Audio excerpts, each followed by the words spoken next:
आपके प्यार की हद कितनी है? आंसर देने से पहले कहानी जरूर सुन लेना।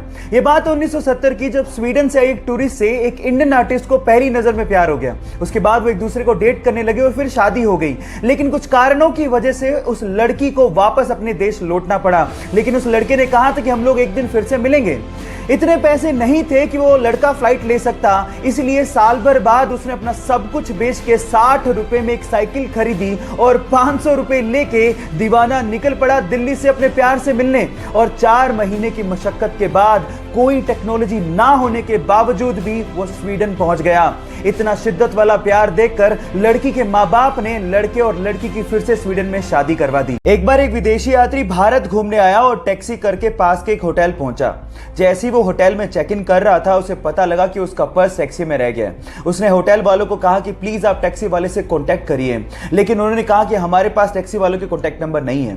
उसने भी बहुत कोशिश करी, लेकिन टैक्सी वाले का कहीं पता ही नहीं लगा। वो पूरी तरह से घबरा गया था, क्योंकि उसका क्रेडिट कार्ड, उसका आइडेंटिटी कार्ड सब पर्स के अंदर थे।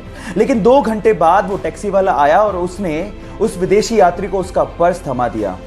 विदेशी यात्री ने खुश होकर उसे $70 देने की कोशिश करी, लेकिन उसके बाद जो टैक्सी वाले ने जवाब दिया वो आप लोगों को सुनना चाहिए। टैक्सी वाले ने कहा कि इस रिवॉर्ड के लिए मैंने आपको आपका पर्स वापस नहीं किया है। मैंने आपको आपका पर्स इसलिए वापस किया है क्योंकि ये आपका है। अतिथि देवो भव की भावना को साकार करने वाले उस टैक्सी वाले को मेरा सलाम। ये बात है फरवरी 2019 की, जब कुछ मछुआरे मछली पकड़ने के इरादे से इटली के एक तट से समंदर में पहुंचे। जब वो समंदर के बीचों बीच थे तो उन्हें कुछ दूरी पर कुछ तैरता हुआ दिखा। शुरू में तो उन्हें लगा कि शायद ये कुछ लकड़ी के टुकड़े हैं, लेकिन जब पास जाके उन्होंने देखा तो वो ये देख के हैरान रह गए कि वहां पर 2 हिरन तैर रहे थे। Oh my God! अब ये हिरन समंदर के बीचों बीच कैसे पहुंचे, ये आज तक एक रहस्य है। बहरहाल, उन मछुआरों को दिल से धन्यवाद, क्योंकि उन्होंने उन हिरणों को बचाने की सोची। तो उन मछुआरों के लिए एक लाइक तो बनता है। 2016 में ऑस्ट्रेलिया से मार्क नाम का एक लड़का अपने पिता को लेकर जैसे ही हिंद महासागर में मछली पकड़ने के लिए पहुंचा तो कुछ दूरी पर उन्हें पिंक कलर की बोल नुमा एक बहुत बड़ी सी चीज दिखाई दी। शुरू में तो उन्हें लगा कि शायद कोई नाव पलट गई है, लेकिन थोड़ा पास गए तो समझ में आया ये नाव तो नहीं है, लेकिन बहुत अजीब सी चीज थी। लेकिन जब बिल्कुल पास पहुंचे तो उन्हें समझ में आ गया था कि व्हेल की डेड बॉडी है। अगर आपको इन फ्यूचर कुछ ऐसा दिखे तो तुरंत उसे दूर भाग जाइए, नहीं तो आपकी जान भी जा सकती है। होता कुछ यूं है कि व्हेल के मरने के बाद उसके अंदर के बैक्टीरिया गैस प्रोड्यूस करने लगते हैं। अब चमड़ी मोटी होने की वजह से वो गैस बाहर नहीं निकल पाती और प्रेशर बढ़ने की वजह से वो फट पड़ती है। अब अगर ऐसा कुछ दिखे इन फ्यूचर तो सावधान जरूर रहिएगा। गाइस, हम लोग फ्यूचर में पानी पिएंगे नहीं, खाएंगे। हो गए ना हैरान? बट ये बात सच है। एक्चुअली प्लास्टिक की बोतल्स का पानी हमारे शरीर को बहुत ज्यादा नुकसान करता है। इसी के लिए हमारे डॉक्टर्स ने वाटर के छोटे छोटे से कैप्सूल बनाए हैं। अब इन छोटे छोटे से कैप्सूल को अपने मुंह में रखो, ये मुंह में बस्ट होंगे और आपके पानी की पूर्ति हो जाएगी।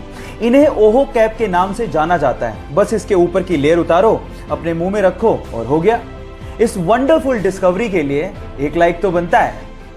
आप लोगों ने ज्यादातर होटल्स में ह्यूमंस को काम करते देखा होगा, लेकिन चाइना में दुनिया का इकलौता ऐसा होटल है जहां पर ह्यूमन एम्प्लॉय है ही नहीं। तो वहां काम कैसे होता है? वहां काम होता है रोबोट्स के द्वारा, छोटे से लेके बड़े काम तक, रिसेप्शन से लेके रसोई में खाना बनाने तक और उसे परोसने से लेके सफाई तक का काम रोबोट करते हैं। और इन सारे रोबोट्स को एक सेंट्रल कंप्यूटर कंट्रोल करता है। वहां पर रूम को खोलने के लिए फेस लॉकिंग सिस्टम लगा हुआ है। गाइस, इस पूरे होटल को चाइना की अलीबाबा कंपनी ने बनाया और इसका नाम है फ्लाइजू। ऐसी टेक्नोलॉजी, ओह माय गॉड, मैंने तो पहले कभी नहीं देखी। एक बार 4 लड़के मुंबई घूमने गए और वहां पर उन्होंने एक टैक्सी भाड़े पे की। एक्चुअली उस टैक्सी के ड्राइवर सरदार जी थे। अब हुआ कुछ यूं कि बोरियत की वजह से वो चारों लड़के जोक्स क्रैक करने लगे और उनमें से कुछ जोक्स सरदारों पर थे। जब भी वो सरदारों वाले जोक्स क्रैक करते, सरदार जी को बड़े ध्यान से देखते, लेकिन सरदार जी कोई रिएक्शन दे ही नहीं रहे थे। जब पूरा दिन खत्म हो गया तो उतरते वक्त उन चारों लड़कों ने सरदार जी को कहा कि हमने सरदारों पर इतने जोक्स क्रैक किए, आपको बुरा क्यों नहीं लगा? तो उन्होंने तब भी कोई जवाब नहीं दिया और 100 रुपए देते हुए कहा कि अगर तुम्हें पूरी मुंबई में कोई सरदार भिखारी मिल जाए तो उसे मेरी तरफ से 100 रुपए दान कर देना। वो चारों लड़के पूरे दिन मुंबई घूमते रहे, लेकिन उन्हें कहीं सरदार भिखारी दिखाई नहीं। तब उन्हें समझ में आ गया कि हम मजाक जरूर उड़ाते हैं, लेकिन इससे मेहनती लोग होते भी नहीं हैं। गाइस, इन सरदारों के लिए एक हार्ट तो बनता है। आप लोगों ने कैप्टन अमेरिका के हाथ में शील्ड को तो देखा होगा। और उसको देख के शायद ऐसा महसूस होता होगा कि काश हमारे देश की सेवा में लगे और रक्षा में लगे सैनिकों के हाथ में ऐसी शील्ड होती ताकि उनकी जान को बचाया जा सकता। देखो, बाकी देशों का तो पता नहीं, लेकिन जापान ने अपने सैनिकों की रक्षा के लिए इससे भी ज्यादा एडवांस शील्ड बना ली है, जो कि मात्र 3 सेकंड में खोली जा सकती है। इनफैक्ट उसमें आर्टिफिशियल इंटेलिजेंस का इस्तेमाल भी किया गया है, जिससे अगर मान लो किसी ने बंदूक तान दी तो 3 सेकंड में वो अपने आप खुल जाती है।